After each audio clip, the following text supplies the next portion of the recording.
Bismillahirrahmanirrahim. Elhamdülillahi Rabbil alemin. Salatu vesselamu ala seyyidina Muhammed ve ala alihi ve ashabihi ecmain. Amma ba'd. Esselamu aleykum ve rahmetullahi ve barakatuh. Құрметті жамағат, бүгін біз исламның 5 негізі уағызының тақырыбын әрі қарай жалғастырамыз. Бүгінгі біздің уағыз тақырыбы исламның 5 негізінің бірі ораза ұстау жайында, яғни Рамазан айындағы ораза ұстау туралы айтамыз. Енді оразаның үкімі, оразаның ережесі, оразаға қатысты шариғи мәселелердің барлығы ол бөлек тақырып ретінде айтылынады, бірақ дегенмен де біз мынау алдыңғы хадисті тарқатып кеңінен айту мақсатында біз бұл исламның 5 негізіндерін басқаша бір қырынан айтып өтуді жөн көрген болатынбыз. Енді сол ораза жайында біздің бүгінгі айтатын мәселеміз келесідей. Алла тағала Құран кәрімде Бақара сүресінің 183 аятында Астағфиру билла, я айюхаллазина аману кутиба алейкумус сияму кама кутиба алаллазина мин қабликум лааллакум таттақун. Садақаллахул азим. Бұл аяттың мағынасы: ей сондай иман келтіргендер, сендерге дейін парыз етіп бұйырылғандай сияқты ораза сендерге де парыз етіп бұйырылды. Бәлкім сендер Алладан қорқасыңдар, яғни тақуалардан боласыңдар деп бізге бұйырады. Ораза, яғни Рамазан айындағы оразасы, ол біріншіден Алла мен құлының арасындағы сыр екен, құрметті жамағат. Абу Хурайрадан жеткен хадисте Бухари және Муслим риуаятында былай деп келеді: адам баласының әрбір істеген амалы өз үшін, тек оразадан басқа. Ораза ол мен үшін және оның берілетін сый-сияпатын жазасын өзім беремін деп Алла тағала айтады. Алла тағала не нәрсені бізге тыйым салған болса, ол тек біздің пайдамыз үшін екендігі анық. Мәселен, ұрлықшы ұрлық жасағанын қоятын болса, ол ең әуелі өзіне жақсы, әрине ол қоғамға да жақсы. Сондай-ақ кім өтірік айтуды тоқтататын болса, ол да тура сол сияқты өзіне әрі өзгеге жақсы болып табылады. Алла тағаланың бізге салған тыйымдарын қандайсын алып қарасақ та, қай бір істі алып қарасақ та, оның бізге тыйым салынғандығында біз үшін хайыр бар, біз үшін жақсылық бар, осы дүниеде және ақыретте. Алайда адам баласы өз-өзіне сұрақ қою мүмкін. Енді күнә істерді тыйым салынған түсінікті. Бірақ Рамазан айындағы ораза кезіндегі жеп ішуден, яғни мубах болған, рұқсат болған нәрседен адамның тыйылуы, оның хикметі, даналығы неде деп өзіне сұрақ қою мүмкін.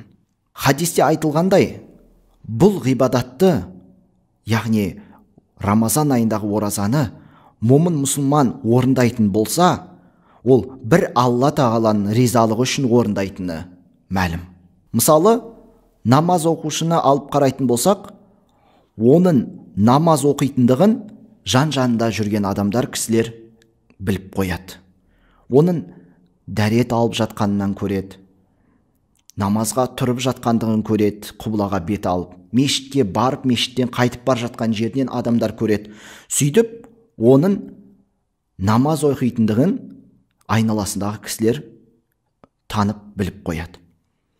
Зекет садақа берушінің мәселесін қарайтын болсақ, зекет садақа берушілер зекет берген кезінде оның қайырымдылық жасап жатқанын қалай болса да айналасындағы қоғам біліп қояды, бір-бірінен естіп қояды. Сөйтіп ол жария болады.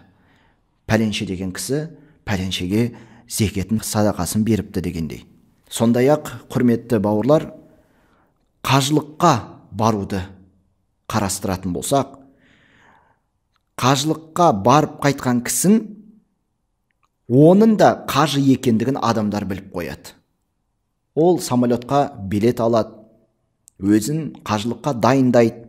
Мәселен, белгілі бір уақытта арнайды соған 1 апта, 2 апта сапарын шегеді. Сөйтіп сол сапарынан келген кісінің қалай болса да көршісі, жақыны, туысы, бауыры біліп қояды қажылыққа барғандығын. Сөйтіп ол тіпті адамдар арасында пәленше қажы деп аталып кетеді. Бірақ оразаға келетін болсақ, Рамазан айындағы оразасына келетін болсақ, ораза ұстаушы мен оразамын деп жария етіп айтпайынша, оның ораза екендігін Алладан басқа ешкім білмейді. Бұл демек екеуінің арасындағы құпия сыр, Алла мен құлының арасындағы сыр. Сондықтан Рамазандағы ораза ұстауды Алла мен құлының арасындағы сыр болып аталып кеткендігі сондықтан. Рамазан айындағы оразаға қатысты екінші айтылатын нәрсе, ораза ол ықылас ғибадаты. Мәселен, белгілі бір елді мекенде дәрігерлер сол елді мекенде тұратын тұрғындарға ораза ұстауға бұйыратын болса, яғни белгілі бір себептерге байланысты ораза ұстау керек, аштық жасау керек, тамақ ішіп су ішпеу керек деп айтатын болса, тіпті соны қадағалап тексеретін адамдарды қойып қоятын болса, сол тұрғылықты адамдар бұйрықты орындап толығымен ораза ұстаушылардан болады ма деген сұрақ туындайды. Бәлкім олар тексерушілердің көзінше немесе сол бұйрықты берген дәрігерлердің алдында тамақ жемей, су ішпей өтсе де, бір жеке қалып өз-өзімен болғанда ішіп жеп қою мүмкіндігі ақиқат. Бірақ Алла тағала құлына бұйрық берді, ораза ұстаңдар деп. Ал адам баласы Аллаға толығымен бойынсынып, бұйрығын қабыл етіп орындады.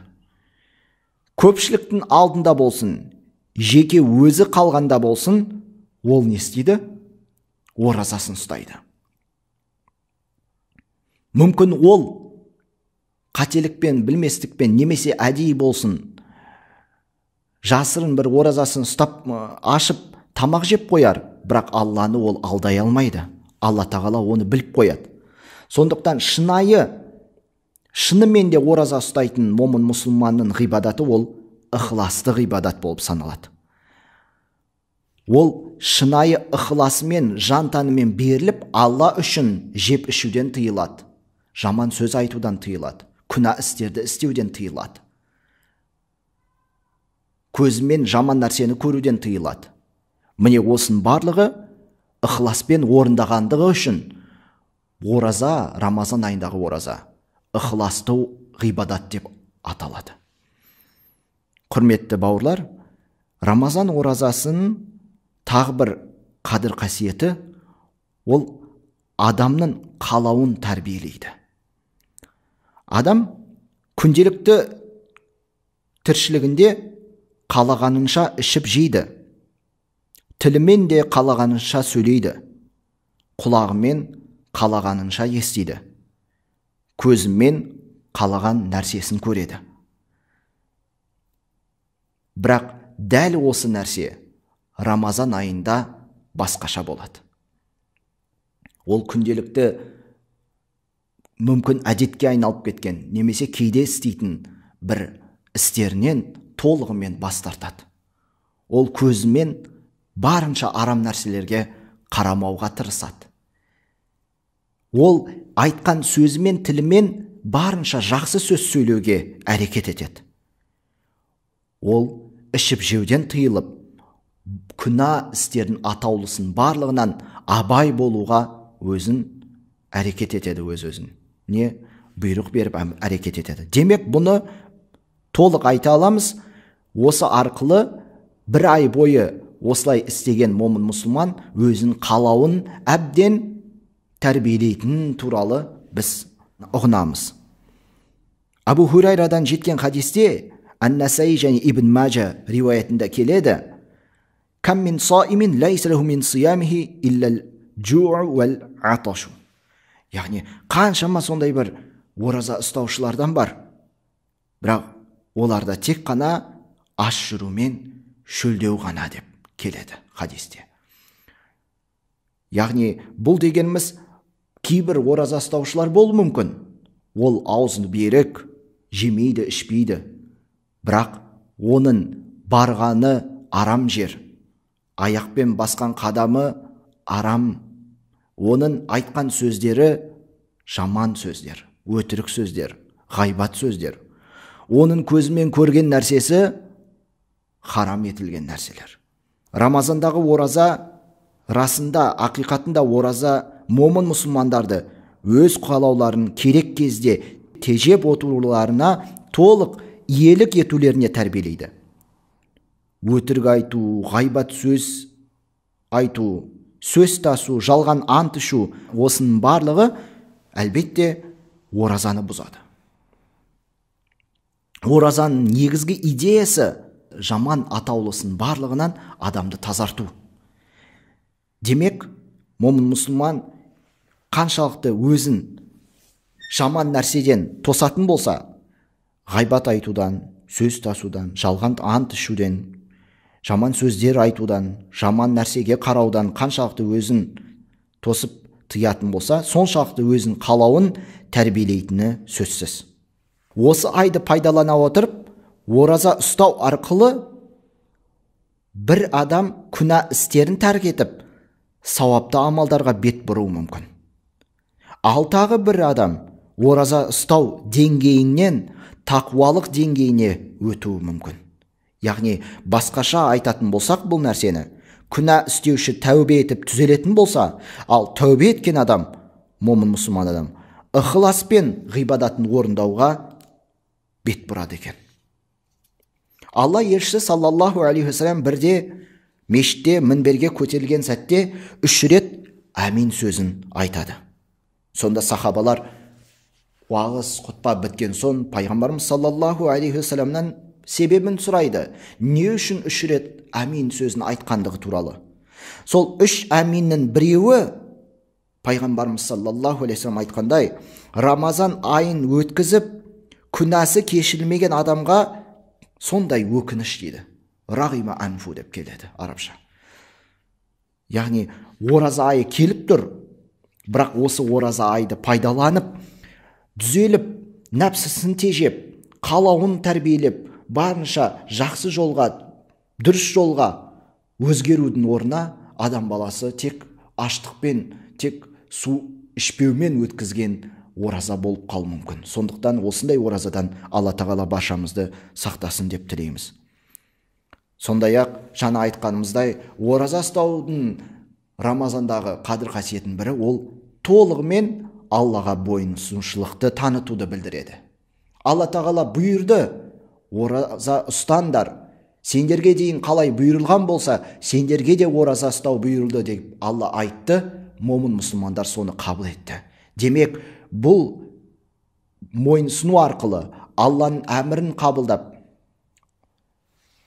рұқсат етілген болса да ішіп жеуден толық өзінді тежеп тоқтатып, ауыз бекіту арқылы момын мұсылман Алланың алдында бойынсұнушылықтың көрінісін дәлелдеп көрсетеді екен, құрметті жамағат. Әрине, осы орайда Рамазан айындағы оразаның денсаулыққа беретін пайдасы туралы айтып өтпей болмайды. Хадисте келет, Абу Хурайра риуаят еткен, Ат-Табараниде келген, суму тасиху, яғни ораза ұстандар, сау боласындар. Ораза ұстау арқылы момын мұсылман денсаулыққа бет бұрады. Өйткені Құран кәрімде Аллах субханаху ва тағала бізге айтқан, Астағфиру билла ва анта суму хайрул лакум ин кунтум та'ламун. Садақаллахул азим. Ал енді сендердің ораза ұстауларын сендер үшін хайырлы, жақсы, егер сендер білгенде болса ғой. Америкалық медицина саласындағы ғалым Мак Водун адамның организмі жайында зерттеу жүргізе келе, өзінің қаншама ғұмырын, уақытын, зерттеулерін жүргізе отырып уақытын жұмсап мынандай бір қорытынды нәтижеге келген екен. Адамның организмі жылына бір рет болсын бір ай ораза ұстауға мұқтаж деп айтқан екен. Яғни денсаулықты сақтау үшін, денсаулықты дамыту үшін, күшейту үшін адам организмі жылына бір рет болсын бір айда ораза ұстауға мұқтаж деген. Ораза ол адамның ойлау өрісін дамытады, теріні тазартады екен. Яғни адам терісі тазарады, жасарады. Оны да ғалымдар зерттеулер нәтижесінде сондай қорытындыға келген. Сондай-ақ әрине адамның асқазанын тазартады. Бір жыл бойы жеп ішкен, оның ішінде дәл бүгінгі сәтте, дәл қазіргі замандағы тамақтардың ішінде әртүрлі қоспалар бар, әртүрлі қосындылар бар. Сол қоспаларды, оның ішінде адалы бар, біздің білместікпен кетіп қалған бір арам тамақтары бар, Құдай сақтасын. Осындай, яғни немесе оның ішінде сондай бір адамның ағзасына, денсаулығына кері әсер ететін бір қоспалар кетіп қалуы мүмкін. Міне осы нәрселерден ағзаларымызды, соның ішіндегі асқазанымызды тазарту үшін осындай аштық етіп, яғни аузымызды бекітіп ораза ұстауымыз орасан зор, былайша айтқанда, көмегін көрсетеді екен осы тазаруға. Ас қорыту жүйесін жақсартады. Жаңа асқазан дедік қой, жалпы ас қорыту жүйесін де жақсартады, түзетеді осы Рамазан айындағы оразасы. Холбрук, Том Бернс, Лейк дейтін батыс елдері ғалымдары және Ресей профессоры Николай Белый сияқты осы денсаулық саласындағы адам ағзаларын зерттеу саласында зерттеу жүргізіп жатқан ғалымдар, олар да ораза ұстаудың пайдасын өздерінің ғылыми зерттеулерінде дәлелдеп атап өткен болатын. Соның ішінде қант ауруының емдеу тәсілдерінің бірі ретінде, яғни қант ауруының емдеу тәсілдері әртүрлі болады. Соның бірі ретінде осы аштық арқылы жүзеге асатындығы туралы осы салада жүрген ғалымдар атап өткен. Яғни олардың айтуынша 4 апта бойы шамамен 16, 17, 18 сағат ішінде жеп ішуден тыйылып, жаңағы аштықпен егер айналысатын болса адам, онда оның ағзасы тазарады, ол қант ауруынан жазылады, яғни толығымен жазылмаса да едәуір сондай бір жақсы қалыпқа келетіндігі туралы ғалымдар өздерінің зерттеулерінде айтқан. Яғни 4 апта аштық дегеніміз ол біздің кәдімгі бір ай мөлшерін білдіреді. Ал енді Құран кәрімдегі Алла тағала бізге бұйырған мына ораза Рамазан айындағы. Алла тағала бізге Құран кәрімде осы оразадан бөлек қаншама бір амалдарды, істерді бұйырады. Кейде біз оның қайсы бірінің сырын білсек, қандай да бір амалдың сырын әлі күнге дейін білмей жатамыз. Бірақ оның сыры, оның пайдалы екендігі, ол әрине Алланың алдында ол ақиқат, ол шынайы. Біз білмей жатқан мәселелерде Құрандағы бұйырылған ғалымдар мүмкін келер ұрпақтарда әлі де оның зерттеулер арқылы пайдаларын, хикметтерін, даналықтарын ашып жеткізетін болар. Құран кәрімде Фурқан сүресінің 6 аятында Алла тағала бізге былай дейді: Бисмиллахир-рахманир-рахим. Қул анзалаху аллази я'ламу сирра фис-самавати вал-арди иннаху кана ғафурар-рахима. Садақаллахул азим. Мағынасы: Мұхаммад алейхиссалам Құранды көктер мен жердің сырын білетін Алла түсірді. Рас, Алла өте жарылқаушы, тым мейірімді деп айт деп бұйырады пайғамбарымызға Алла тағала. Бәрімізге солай Құранда айтады. Енді оразаның пайдалары, оразаның артықшылығы туралы айта берсек, оған әрине бір дәрісіміздің өзі жеткіліксіз. Дегенмен де соның барлығын қысқартып, ықшамдап осылай сізге жеткізіп отырмыз. Алла тағала барлығымызды осы оразаны ұстаушылардан етсін. Оразаның даналығын, хикметін түсініп, соның қадір қасиетін біліп, толық мойынсұнған халде ықыласпен орындауымызға баршамызға нәсіп етсін. Алла тағала баршамызға қайырлы, пайдалы білімдерді нәсіп етсін. Бұл дәрістеріміз әрине ары қарай жалғаса бермек. Бізбен бірге болыңыздар. Уа ахиру дауана анил хамдулиллахи раббил аламин.